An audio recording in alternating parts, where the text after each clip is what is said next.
Hello દોસ્તો, જય શ્રી કૃષ્ણ, જય માતાજી, જય જલારામ. કેમ છો બધા? મજામાં? આજે હું બનાવું છું ગુવાર બટેટાનું શાક અને ગુવાર ઢોકરીનું શાક. એમાં મેં પહેલાં તેલ 2 પાવડા મૂકી દીધું. હવે હું એમાં નાખીશ ટમેટું, હળદર, મરચું, ધાણા જીરું અને મીઠું. અને મેં આ બાજુ ભાત મૂક્યો. ગુવાર ઢોકળી આવે તો ભાત ન ખવાય એટલે ગુવાર બટેટું પેલા નાખી દીધું ગુવાર ભેગું. એટલે બટેટું હું કાઢી લઈશ એટલે ભાત આરે આવશે.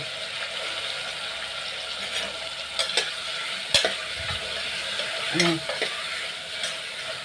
થોડીક નાખી દઈશ ખાંડ.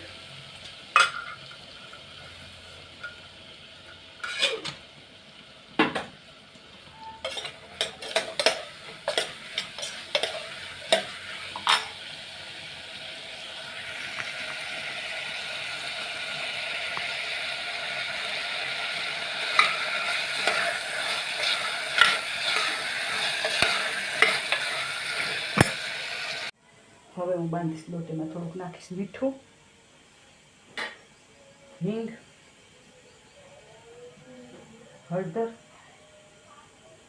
મરચું અને ધાણા જીરું. જેમ આપણે થેપલાનો લોટ બાંધીએ ને અને એમાં મૂળ નાખી દઈશ, અડધું પાવડું મૂળ.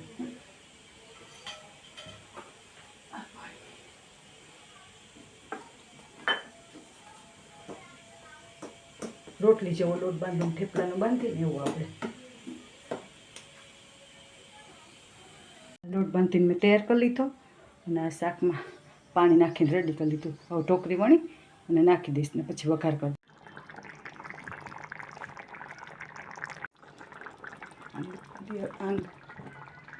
જો આ છે ગુવાર ઢોકળીનું શાક રેડી. ગુવાર અને ઢોકળી બે અલગ અલગ દેખાય ને. જો